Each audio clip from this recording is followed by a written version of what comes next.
Սարգսյանն է նաև Նիկոլ Փաշինյանին զրացող էշ անվանել։ Գիտեք, ասեց էշի ես կներեք, ես հանրապետականի մասին չեմ խոսալու։ Ես չեմ մոռանալու, որ 9 մայիսի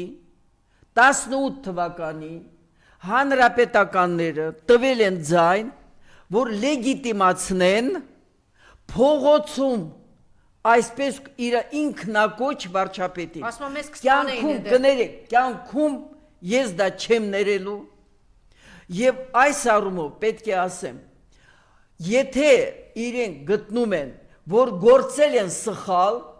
թող այսօր չշարունակեն իրենց սխալները, մասնավորապես Գյումրիի այդ դերվակների մեջ։ Եվ այս առումով ես չեմ մեկնաբանելու այդ խոսքերը, ոչ միայն նրա համար, որ ես այդ բառապաշարը չեմ ընդունում, կներեք ով է այդ էակը, որին այդ պիտակ է դնում։ Մենք, որին իրենց բոլոր անբարոյական կեցվածքով հաղթել են, թե իրենք, որը որ դա իրականացրել են։ Չեմ մեկնաբանելու և միայն ուզում եմ ավարտեմ հետևյալով։ Այդ ձեր ասած այն առաջի, եկեք մեկնաբանենք մեր պայծառ անձնավորությունների խոսքը, եկեք մենք տարածենք այդ գաղափարախոսությունը, եկենք հիշենք, որ հայերը տարբեր ժամանակահատվածներում դարեր և հազարամյակներ շարունակ հայտնվել են գրեթե անելանելի վիճակում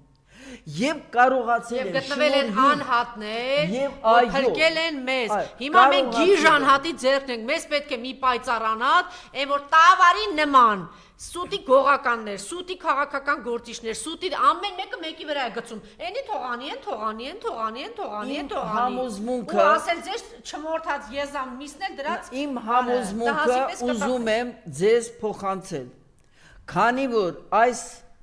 խայտառակ վիճակի պատճառները և մեր մեջ են, դա նշանակում է և այդ բանալին, այս խցից, այ խուց,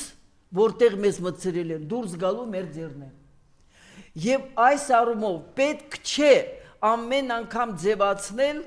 որ հաղթել է Ադրբեջանը, մենք թույլ ենք, հաղթել է Թուրքիան, այսինքն զուղեմ ի դեպ։ Թուրքիան չի հաղթել, էլ չեմ ասում Ադրբեջանը։ Գիժը պարտվել է, գիժը մեզ ծախել է, ծախել է, վաճառել է։ Իշխանավորները այդ իր առաջ չորս պատերազմ բերող գիժը հանձնել են